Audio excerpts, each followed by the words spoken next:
मराठी मॅट्रिमोनीवर मिळतो सगळ्यात जास्त चॉईस। मराठी मॅट्रिमोनीने लाखो स्थळं जुळवली आहेत। यापेक्षा चांगली गोष्ट काय असू शकते? मराठी माणसांची number 1 choice Marathi matrimony. Dussehra निमित्त राज्यात विविध ठिकाणी मेळाव्यांचं आयोजन। मुंबईत दोन्ही शिवसेनेचे मेळावे तर बीड जिल्ह्यात पंकजा मुंडे आणि मनोज जरांगेंच्या मेळाव्याचं आयोजन। छत्रपती शिवाजी महाराज पार्कवर ठाकरेंच्या शिवसेनेचा दसरा मेळावा। शंखनाद होणार, मशाल पेटणार। ठाकरे महापालिका निवडणुकीचं रणशिंग फुंकणार, सामनातून स्पष्ट। कोरेगावच्या नेस्को सेंटरमध्ये शिंदेंच्या शिवसेनेचा मेळावा। पालिका निवडणुकांआधीचा मेळावा असल्यामुळे शिंदेंच्या भाषणाकडे राजकीय वर्तुळाचं लक्ष।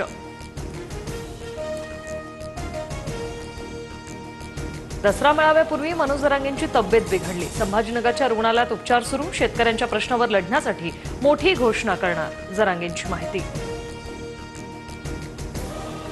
सावरगावातील भगवान भक्तीगडावर पंकजा मुंडेंचा मेळावा। धनंजय मुंडेही भगवान भक्तीगडावरील दसरा मेळाव्याला उपस्थित राहणार। नागपूरच्या रेशीमबाग मैदानात विजयादशमीचा उत्सव। राष्ट्रीय स्वयंसेवक संघाच्या मेळाव्याला माजी राष्ट्रपती रामनाथ कोविंद यांची उपस्थिती तर मुख्यमंत्री फडणवीस, नितीन गडकरींची मेळाव्याला हजेरी। शेजारमधील अस्थिरता भारतासाठी चिंतेचा विषय। भारत जगाला मार्ग दाखवू शकतो, मोहन भागवत यांचं वक्तव्य। संघ जातपात मानत नाही। आजही शाखेत दलित, आदिवासी, मुस्लिम, ख्रिश्चन अशा सर्वांचा सहभाग। राष्ट्रीय स्वयंसेवक संघाच्या शताब्दीनिमित्त मुख्यमंत्र्यांचा विशेष लेख।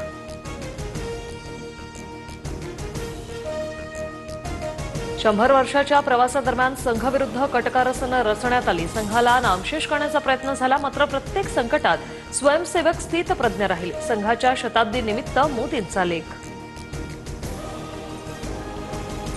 संघाच्या कार्यक्रमाला न जाण्याचा सरन्यायाधीशांच्या आईचा निर्णय। आम्ही आंबेडकरी चळवळीसाठी समर्पित, कुठल्याही शंका नकोत, कमलाताई गवई यांच्याकडून स्पष्ट।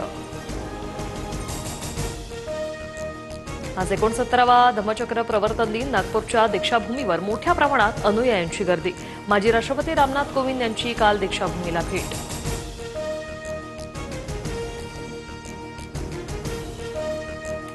कोल्हापूरच्या दसरा चौकात शाही दसरा मेळावा पार पडणार। कोल्हापूर राजघराण्याचे शाहू छत्रपती सहकुटुंब सोहळ्यात सहभागी होणार। दसऱ्याला प्रथमच पोहरादेवी येथे बंजारा समाजाचा मेळावा पार पडणार। एसटी प्रवर्गातून आरक्षणाच्या मागणीबाबत रूपरेषा ठरवण्यात येणार। इस्लामपूरचं ईश्वरपूर होणार असल्यानं काही जण बिथरले, आरेला कार्य करणारच। गोपीचंद पडळकरांचा जयंत पाटलांना इशारा। गोपीचंद पडळकरांच्या वक्तव्याची मुख्यमंत्र्यांनी नोंद घ्यावी। कोणतेच सरकार अशा वक्तव्यांना पाठबळ देत नाही। उपमुख्यमंत्री अजित पवारांची प्रतिक्रिया। वायबी चव्हाण सेंटरमध्ये अजित पवार आणि शरद पवारांमध्ये भेट। दोघांमध्ये जवळपास तासभर बैठक। माळेगाव साखर कारखान्यासह पूरस्थितीवर चर्चा झाल्याची माहिती। ओल्या दुष्काळाची मागणी देवेंद्र फडणवीसांचीच होती। विरोधी पक्षनेते असताना फडणवीसांनी लिहिलेल्या पत्राचा दाखला देत उद्धव ठाकरे यांचा निशाणा। उद्धवजी, तुम्ही मुख्यमंत्री असताना ओला दुष्काळ जाहीर का केला नाही? भाजपच्या आशिष शेलार यांचा ठाकरेंना सवाल। नवी मुंबई महापालिकेत भाजपचाच महापौर होणार। कार्यकर्त्यांचा सन्मान झाला नाही तर युती होऊ नये यासाठी आग्रह करणार। भाजपच्या गणेश नाईकांची प्रतिक्रिया।